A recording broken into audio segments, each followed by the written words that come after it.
দেখছি এমসির মাঠ পরিদর্শন করছেন মহানগর জামাতের সাধারণ সম্পাদক শাহজাহান আহমদ ভাই কিন্তু ইতিমধ্যে এমসির মাঠ পরিদর্শনে এসেছেন। এখানে রয়েছেন মহানগর ছাত্র শিবিরের জনপ্রিয় ছাত্রনেতা শরীফ মাহমুদ ভাই এখানে উপস্থিত হয়েছেন। উপস্থিত আছেন মহানগর ছাত্র শিবিরের সাবেক সভাপতি সাইফুল ইসলাম। আজকে কিন্তু আমরা দেখছি তিনজন নেতা সহ আরও অনেক নেতৃবৃন্দ এখানে উপস্থিত হয়েছেন। আমরা দেখছি ইতিমধ্যে এমসির মাঠ পরিদর্শনে কিন্তু তারা এসছেন।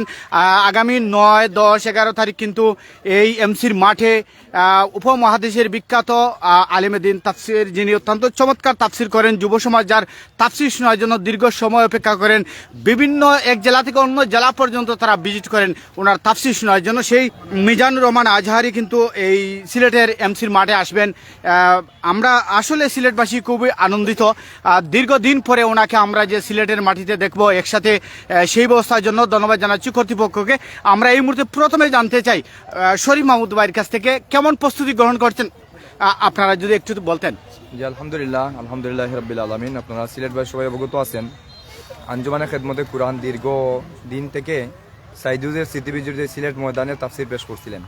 আমরা তার ধারাবাহিকতায় এইবারও 2024 সালের 9, 10, 11 তারিখ ডক্টর মিজানুর আজহারিকে নিয়ে আমরা তাফসির মাহফিলে আরও অতিথিবৃন্দ উপস্থিত থাকবেন সেখানে।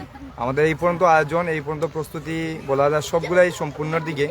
আমরা আশা করছি সময়ের মধ্যেই যথাসময়েই আমাদের প্রস্তুতিগুলো শেষ হয়ে যাবে ইনশাল্লাহ। আমরা যদি জানতে চাই শরীফ মাহমুদ ভাইয়ের কাছ থেকে কি পরিমাণ লোকের উপস্থিতি হবে আপনারা ভাবছেন?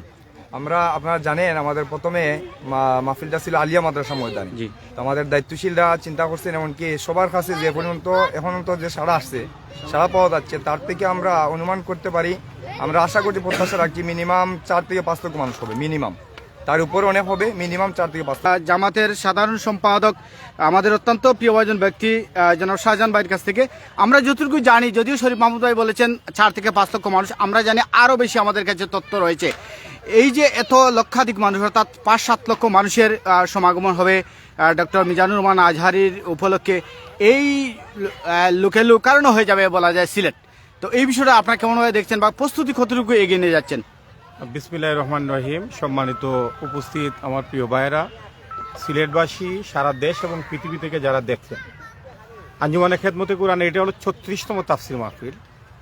মাওলানা দেলোয়ার হোসেন সাইদি সাহেবের স্মৃতিধন্য এই তাফসির মাহফিল আমরা ফেসিবাদ পরবর্তী জুলাই বিপ্লবের পরে এই প্রথমবারের মতো আমরা আয়োজন করতে যাচ্ছি। তো আজকের এই তাফসির মাহফিলটা আরও বেশি ঐতিহাসিক হয়ে উঠছে আমাদের ডক্টর মিজানুর রহমান আজহারি সাহেবের কারণে। আরও সাথে আসছেন আরও ব্যাপক জনপ্রিয় জনাব আমির হামজা সাহেব আসছেন, আবদুল্লাহ আল আমিন সাহেব আসছেন, সাদিকুর রহমান আজহারি সাহেব আসছেন, এরপরে উসামা সাহেব আসছেন, বিভিন্ন ঘরানার আলিমুল আমরা ইনশাল্লাহ আসবেন। যে কারণে আমরা আশা করতেছি যে এটা একটা ঐতিহাসিক তাফসির হবে। আমাদের তাফসির কমিটি আঞ্জুমানে খেদমতুল কুরআনের পক্ষ থেকে আমাকে 11 তারিখের যে বিষয়টা, বিশেষ করে 9, 10, 11 উনি শেষের দিনই বেশি সময় দিবেন, এর আগের দিনই আসবেন ইনশাআল্লাহ। তো আমাদের এই এলাকা উপচে পড়ে টিরাগড় ওভারফ্লো করে, মানে পুরা জনস্রোত ওভারফ্লো করবে। এখন এই জায়গায় কি পরিমাণ মানুষ ধারণ করতে পারে এটা আপনারা বলতে পারবেন। এটা আমরা সংখ্যায় আর বললাম না আর কি। ওই যে বলে না, লাখে লাখে সৈন্য মরে কাতারে কাতার, মানে এখানে দেখা যাবে যে লাখে লাখে মানুষের সমাগম। আমরা এই বিষয়গুলো মাথায় নিয়েই প্রস্তুতি গ্রহণ করতে যাচ্ছি। আর আমরা মানে দ্রুত গতিতে আমরা আমাদের প্রস্তুতি আশা করছি 2-3 দিনের মধ্যে পুরোপুরি সম্পন্ন হয়ে যাবে। আপনারা দেখবেন, আপনাদের দাওয়াত রইল, আপনারা আসবেন ইনশাআল্লাহ।